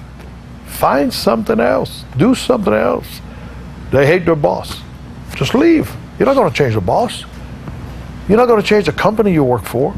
And wrestling was the same thing. There was guys that were miserable every night in the dressing room. There were guys, man, they were down all the time. And you get that in every business. They're never happy. They make 10 grand a week, they're not happy. They make 20, they're not happy. You know, they make nothing, they're still, I mean, you know, if they don't make nothing, yeah, but leave. You know, I never understood that part about humans just think there's nothing else. Yeah. Well, my family is here, my this is here. My dad worked there for 30 years. Who cares what your dad, you know? Happiness to me is the most important. Waking up happy, doing things and going. It's like now, I fly a couple days away. I'm happy, man. I get in the sky, I'm happy. I work when I want to. Yeah. If I don't want to work, I'm going to hunt. I'm always doing something. You know, you sit idling, you know, you get old. You know, you sit idle, you just get old. I think you age faster. You're stressed, you age faster. Yeah. To me, stress is, you got total control of it. You know, you got total control of your stress. You have stress, get rid of it. I call it the elimination, the process of elimination. You lined up the problems and you start at the top and you go zoom, zoom, zoom. If it takes you a week to eliminate the first one, but you work at it, eliminate every one of them until there's zero. You know, it's like you see people that are pissed off at people all the time. Well, don't even visit them. Don't call them. Don't associate with them. You have control of all your friends, your activity, from the time you get up to the time you go to bed. You know, that's why I don't watch TV. TV tells you how to live your life. And I'm going, I don't need nobody to tell me how to live my life. I'm happier than these people. I guarantee I'm happier than Dr. Phil. I would bet anything in the world. This guy is nothing. He's not a success. He's a failure in life. He's a success now. You know, because Oprah Winfrey put him where he's at. You know, and he's cashing in on these poor idiots that's got all these problems. Right? I mean, all these people go to Dr. Phil. Dr. Phil ain't nothing. Dr. Phil has nothing. You know, the guy has, to me, he's a failure. He's not a failure at the moment because somebody else put him in a situation that he's ripping off people. He's cashing in on that same thing as wrestling, politics. There we go back again. Preachers are successful. Why? Because there's so many people afraid to die. Why are you afraid to die? I'm 61 years old. I've had 61 years to get ready. I'm going near the end of my life. You mean I'm not smart enough to understand that? There's somebody on the planet not smart enough to understand that you're going, you know, once you pass middle age, you're going towards the end. You know, when you're born, actually when you're born, you're dying from the time you're born. It might take 75 years, but you're going towards death. Some people never realize that. They need these shrinks, they need therapy. Why? What does people need therapy for?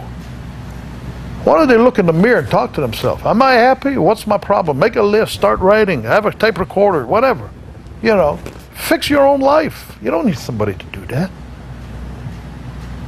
This same thing is saving money. There's people that couldn't care less about saving money.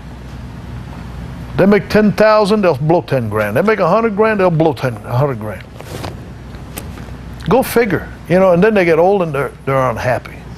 Well, they're unhappy because they created all of it. My dad always said, you make the bed you lay in. If it's not comfortable, who made it?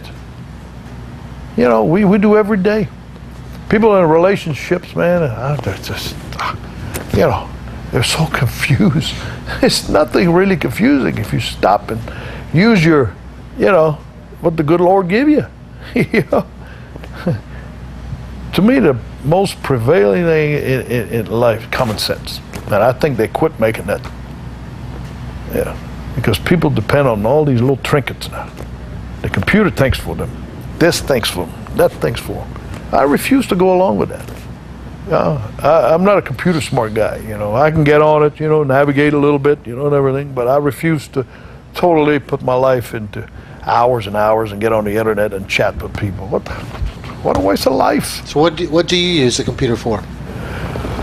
Keep in touch with a couple of buddies now and then.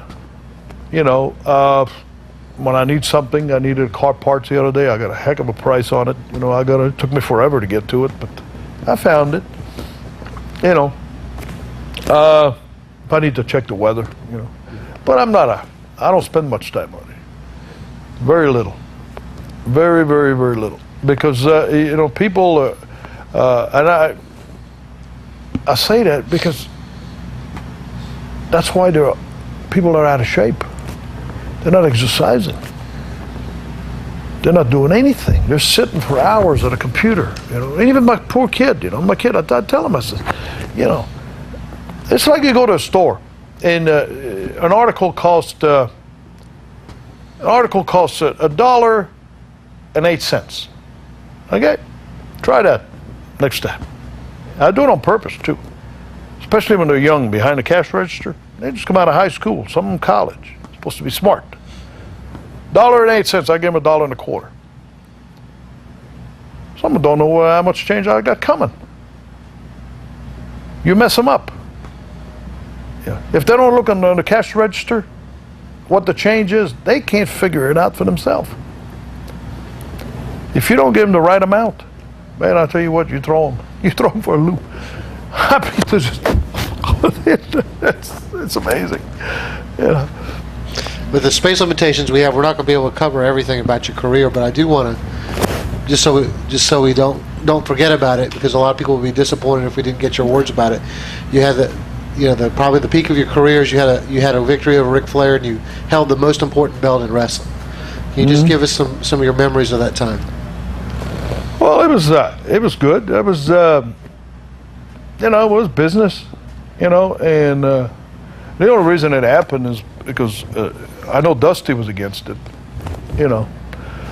Dusty was the booker, and Flair liked to work with me. You know, I like to work with him because the guy he's good. He was in good shape. You know, you could go, you know, you didn't have to worry about the guy blowing up, and I mean, what he did looked good, and he was, I always liked Rick. Rick was, and he liked me, and we had chemistry together, you know. We had good matches. What was the rationale of, because it was a short title run, and it was kind of unexpected. Oh, I would have been longer. As Dusty made sure that it didn't happen longer than that. I didn't even get a return match. Right. And that's automatic. Anywhere I've been in the business 30 years. Anywhere you went, the two guys that wrestled for the belt, they had rematches all around, all the cities. Never had one. Never had one. You know.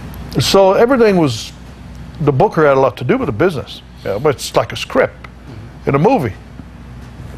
If I'm the writer and I write you out of the script, you're out of a job. I don't care how good of an actor you are, how good you've been written off, you know. So, or they kill you, you know. So yeah, that's what happened. Had you heard the comments that Ric Flair put in the book about the title run? No. He had mentioned that they really liked you chasing him, but once you got it, the fans they didn't like it anymore because they like to see you chase him, but they didn't like you as the champion. They just well, because Dusty made sure that. See, once I won the belt, I didn't wrestle for a month. Didn't want me to defend the title. So what are you going to do? You know, you're the champion. You're supposed to defend the title. See, everything is controlled with a pen. Sure. You know, so, you know. So this was a case, Dusty's ego, and he didn't want somebody else maybe. Well, I'll tell you what, if they weren't interested, I'll tell you why. I'll explain something to you. And I didn't care because I knew the end of my career was coming and I was gone, you know. I didn't need the business. A lot of guys need the business because they're broke, you know. They need it. They need to suck to the promoter, you know. They need to, you know, because that's the way it is. I mean, I'm stating the facts. And after that, I'll tell you what happened. I didn't get a return match. So I just sat back and I waited and to see what happened. So Dusty says, you know, in the way he talks, you know, you're going to knock out the dream, he says. Well, he's done dreamed up some because I beat all the 4 horsemen. Every one of them. I fought all 4 of them, you know, and Dusty never has. So I knew that Dusty's ego was That was the problem back then, is having a booker that wrestled. Booker should have never wrestled. Never involved himself. You know, just use the talent. That's why Vince is successful. You know, all these main stars, he's not, you know, he's not the one involved. He has involved himself, you know, but it took a long, long time. And he puts himself out of it. So anyway, he comes up with this great idea. Well, I won 2 titles, maybe 3, in Baltimore. Baltimore was my town. I was over, man. Shit, I'd walk in that place, man, I was like a god in there. So he's going to have me knock him out in Baltimore. I'm a babyface. He wants me to knock him out. Oh, he says, you'll fight your way out of the ring. People will be so mad. It's going to backfire. No, man, the Dream. You're going to knock the Dream out. Well, okay. I'm like, I never argue. What have I got to lose? Well, when we go to Baltimore, what happened is he put a bounty on him. Okay? What's his name? Gary Hart was the manager. So he's going to put me partners with Perez. Remember Perez? And Gary Hart's going to be the manager. And we're going to wrestle Dusty. You see that? I beat the 4 Horsemen. Now, Dusty beating me alone is not enough. He don't want to beat just me that I beat the 4 Horsemen. He wants to beat me, Perez, and Gary Hart. So now it's going to make me a Superman. It's going to make him a Superman. You follow me? Yeah, you follow the picture? Okay, so we go there, and he had Gary Hart put a bounty on him, and nobody knew who was going to collect the bounty, $5,000. And I forgot who he wrestled, but the match was over, or near over or something. Anyway, I walked to the ring. People didn't know why I was walking to the ring, and I tapped him on the shoulder, and when he turned around, I knocked him out. And he lay there for 10 minutes. People cheered. 30% maybe booed. There's some people booed, but 70% cheered. I knew it didn't get over. You know, they didn't give a shit about him. You know, but see, the ego, he thought, I guess, I don't know. But you know, when you stand back and you look, and I'm not saying anything bad against Dusty. That was he had the pen and he did what he wanted. And personally, I couldn't care less. But I'm not stupid. You know, I see things. You know, I observe, I watch, and I said, well, what the hell? You know, that's what he's going to do. You know, so there's no more money for me here. You follow me? I should have had 15, 20 returns in all the major cities. That would have been money, big bucks. You know, that happened. You know, and people would have paid to see it. You know, they would have paid to see it. So what happened is, after that happened, I walked to we were booked, I think, somewhere, going somewhere to Atlanta for TV or something.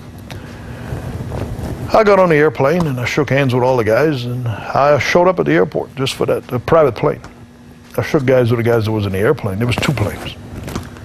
And I said, boys, I'll see you. Don't know when, but I'll see you all somewhere. They thought I was joking. I walked off the plane, went home. That was the last. And Dusty went on TV, and you can check, I'm sure they got tapes of it. He said he beat me up in a bar. That's the story. Because he didn't have a tape. So he beat me up in the bar. Yeah, and that was the end. That was the end. I never went back to NWA after that. You know, which it turned out better. I had a hell of a deal in Puerto Rico for Colon. Yeah, I went over there, beat him for the belt. I had a good run. Paid good money. Oh well, I just went on the weekend, Friday, Saturday. Came back on Sunday or Monday.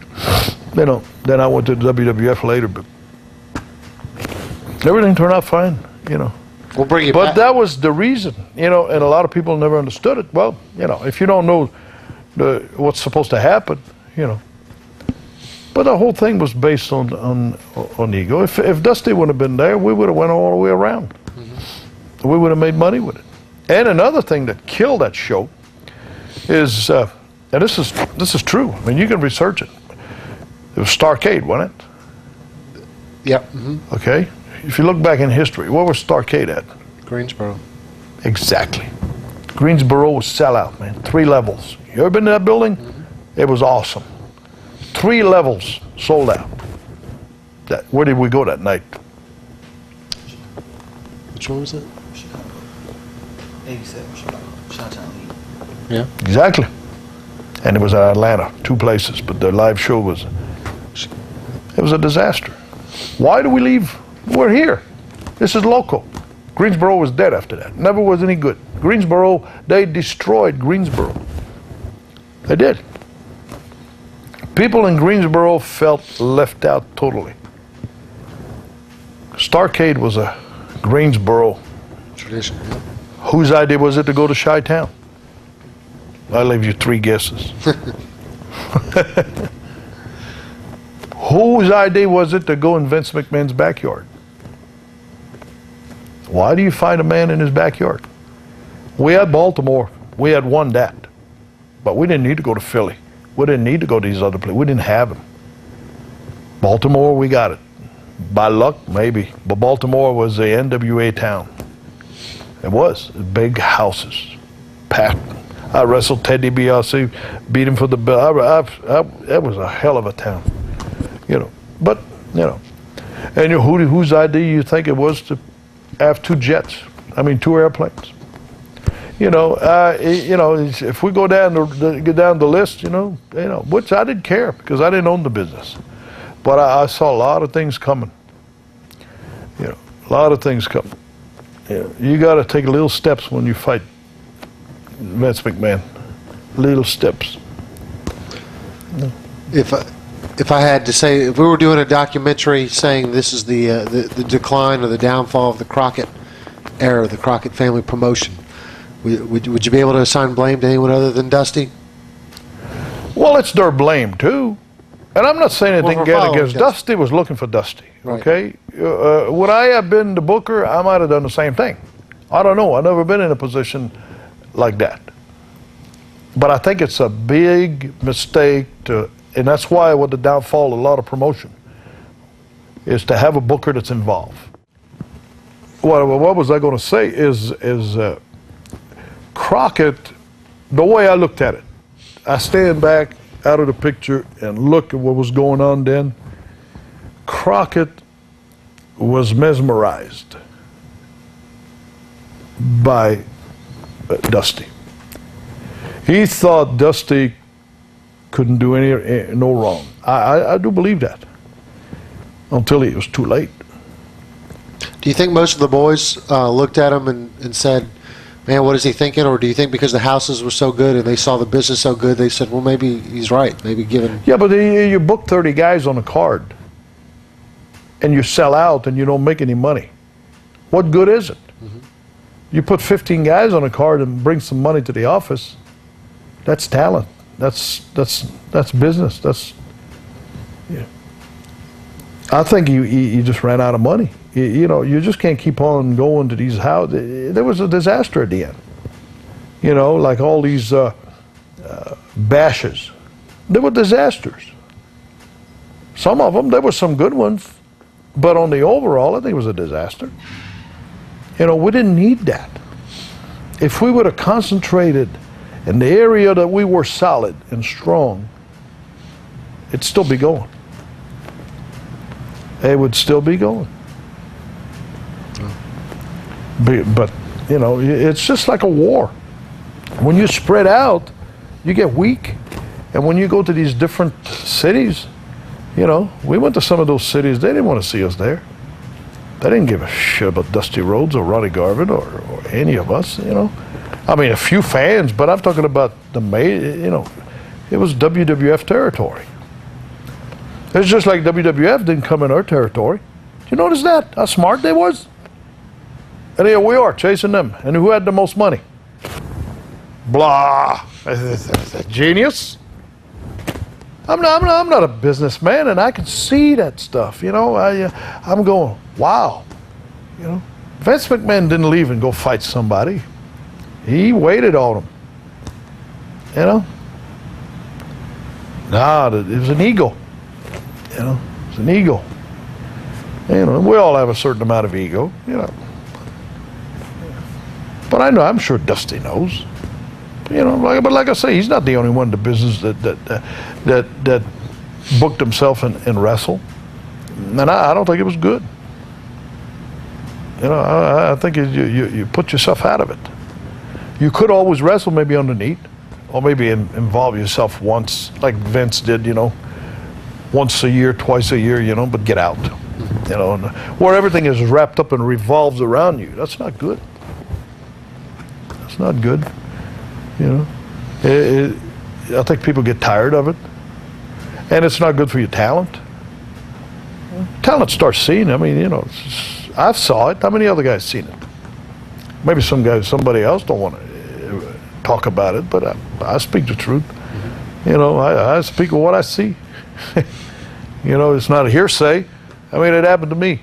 They're just like when in '76, what happened to me when they screwed me. You know, well, that's my story, and I stick to it. Well, Mr. Garvin, like a good wrestler, we've kind of taken advantage of all the time that we promised we would use. Yet there's still so much more that we haven't had an opportunity to talk about. So, like a good wrestler, I think you left yourself up for a return match here on camera. But we want to thank you, and I didn't give you a proper introduction before because we just, as soon as I turned these cameras on, you just started right away. We want to thank you for that. Thank you for sharing some stories here. It was a pleasure. And we'll do a part 2 very soon. All right, thank you. Thank you. It's a pleasure.